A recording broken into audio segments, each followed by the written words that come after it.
genes.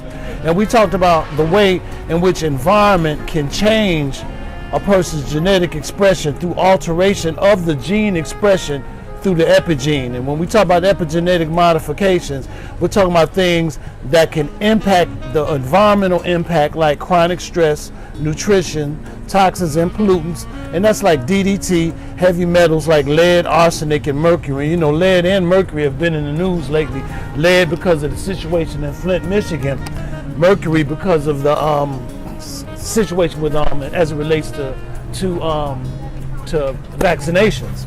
Now, one of the things we want to talk about again is how we get a changing of the expression of the genes.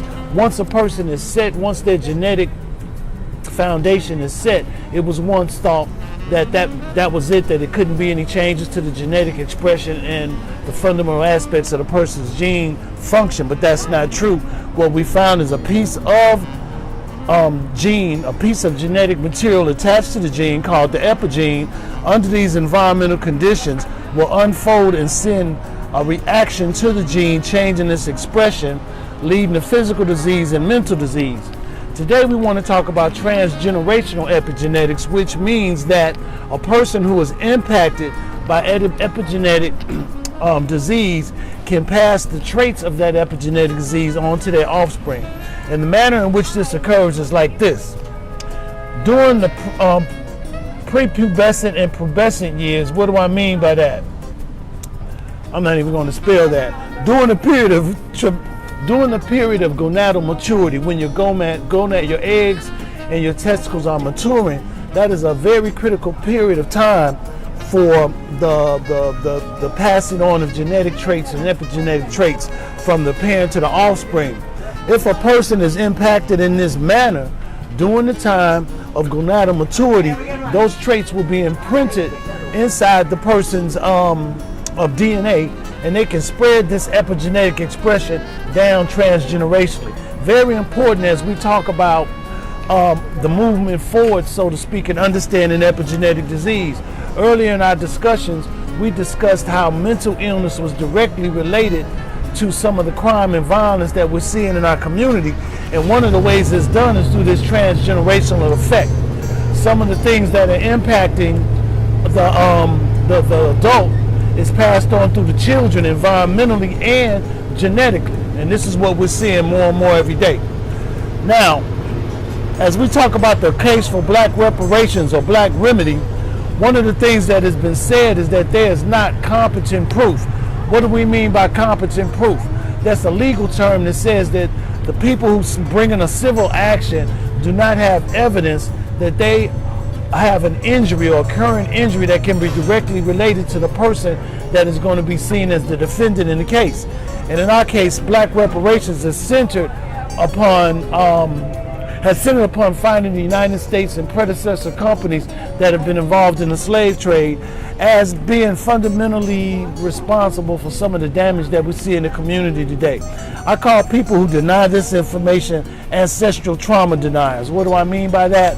They deny the chronic effect of the environment upon the genetic expression of the individual who or them or their parents has been impacted by that environmental stress.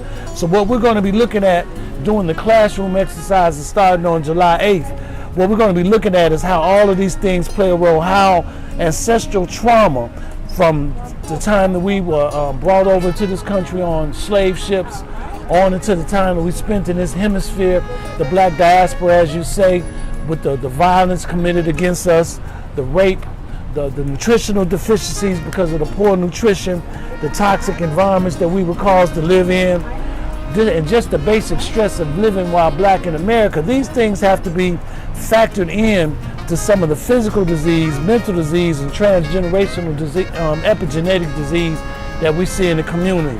The scientific evidence and the research that's been done on this is far-reaching, and if you look up the terms transgenerational, epigenetics, you'll see all of this information on countless numbers of studies that indicate that an individual's environment changes genetic expression, leads to physical disease and mental disease, and that these factors are transgenerationally passed down into the ancestors of those people through through a process known as transgenerational epigenetics.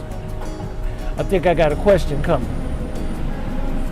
What type of solutions are we talking about as far as exercising some type of plan to reverse, number one, the attack, number two, the conditions that we're met with, and three, preventative measures so that we don't have to deal with this in the future?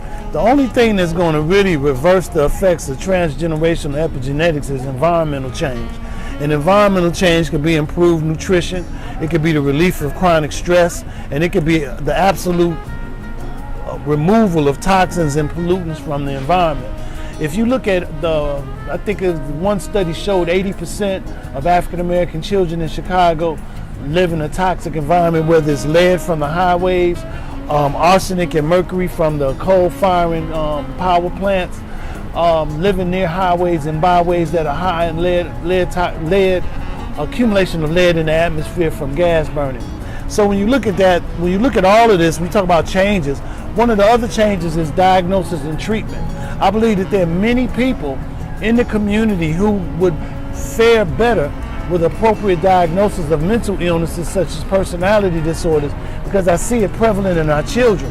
And if you look at what the terminology or the definition of a personality disorder is, you'll see that people with personality disorders often look and appear to be very normal, but when you begin to speak to them, the language and the verbiage that they're using, their presentation in the community, their ability to interact with others, employment opportunities, education, or just simple relationships is hampered by their illness.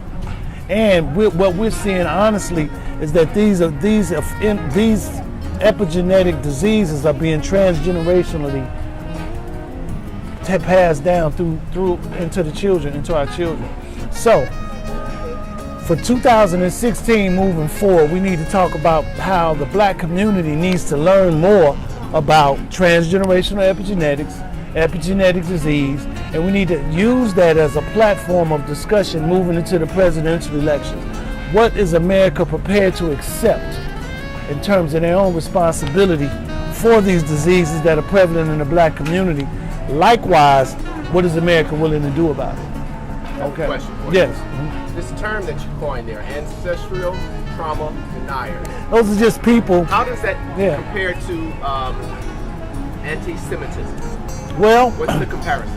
I mean, one of the things that I appreciate about the Jewish community is their ability to galvanize and utilize their resources towards improving their condition.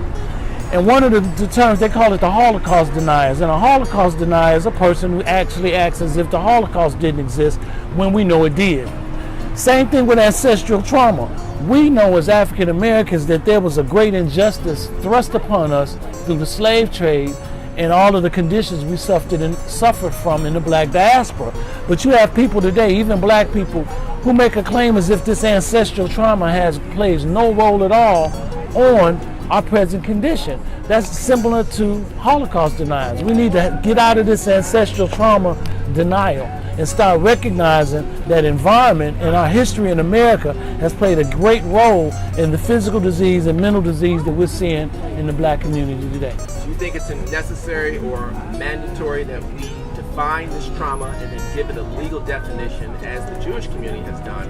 For instance, I was reading the definition of Semite, which means a person that has associated himself with the Arabic or Jewish community. So anyone going up against the Arabic-speaking or Jewish community could be deemed anti-Semitic. Well, you know, I'm thinking the same rationale is if there's not a way for a judicial body to hear the terminology of the damage under a word that they can recognize legally, they may be ineffective, good intention albeit, but may not have the resource or the mechanism or tool or device. So I'm thinking that if we could focus a little bit of attention on this ancestral trauma word and quantify it in the legal community, then we can begin to stop some of the actions that we continually address and we're told are not really happening, but we see the effects of it. I think that that's the next step, and that's one of the things we're going to be talking about after the lectures and as we begin to organize moving through the summer in terms of having more of a comprehensive discussion on ancestral trauma in the Black community.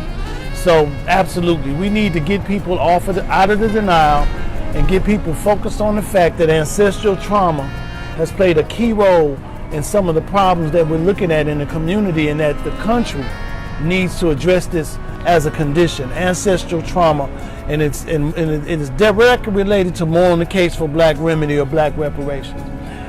Thank you. My name is Ken Nave. That's all for today.